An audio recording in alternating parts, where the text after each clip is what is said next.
Hi Christian, I'm going to give you some feedback on your first written assignment here in this video.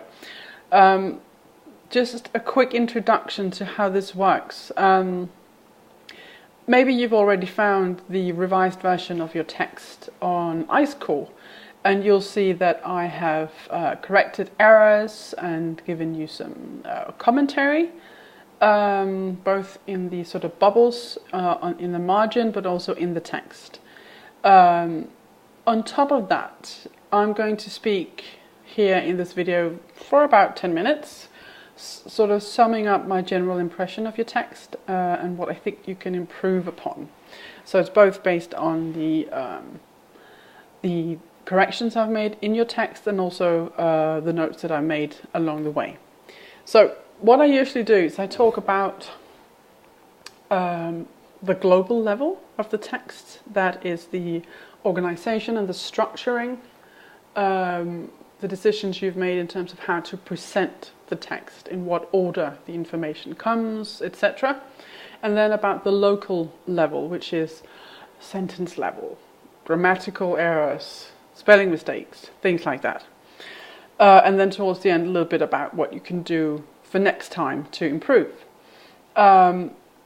And I usually start with the global level, sort of from the top, and then move down to the local level. But in your case, I'd like to do it the other way around. Because the thing that I think is most characteristic of your text is that it is what we call, I guess you call it florid, which means that you use an awful lot of words to express your message, to get to your message. So what I'd like you to consider is how you can be more economical in your style of writing. You also need to avoid overly long sentence structures. You tend to go on for too long, and what happens is that you lose your reader. And it becomes harder to read. And that is obviously sort of the last thing that you want. You want the reader to be able to very easily follow you, understand your arguments and your point of views, and understand what it is you're trying to say generally. So there's a lot of filler in this text, filler words that you can take out and still have a message that works. And it has to do with being precise in how you write and being simple and straightforward. And in some places you even go as far as to sort of use hyperbole. That's a fancy word for exaggeration, or when you use terms that are a little bit kind of too grand for what you're doing here. What you're doing here in terms of the genre is you're writing an article about what you as a young junior officer think about Edward Luttwak's thesis on war. So that is something that calls for specific, precise, simple language. And it also is written, because it's an article, there is an audience, in this case an audience reading the British Army Review, who all have to be able to follow what you're saying. So understand the context, understand Luttwak, understand your issue with him, understand what you think we can learn or what we shouldn't learn, I guess, from him. And I have to say, I'm a little vague on your overall message. I'm not sure I quite understand it. And that is to do with the local level. It's to do with how you write. Because it's not precisely phrased. It becomes fuzzy.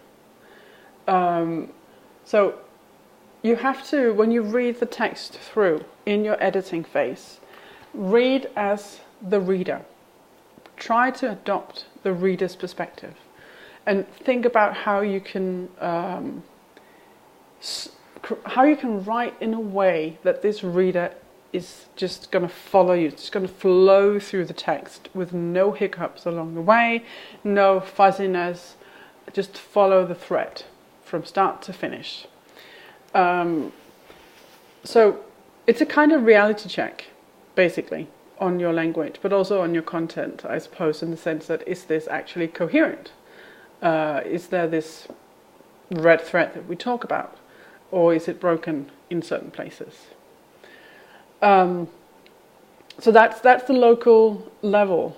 Economize, get to the point quicker, use less words, be precise, straightforward, and don't be overly ambitious in terms of your sentence structures. Keep it simple, but not simplistic. Simplistic means dumbing it down. Simple means getting to the point. And also, when you write, think about think about the genre. If I'm asking you to do an article, then you have to tailor your language to that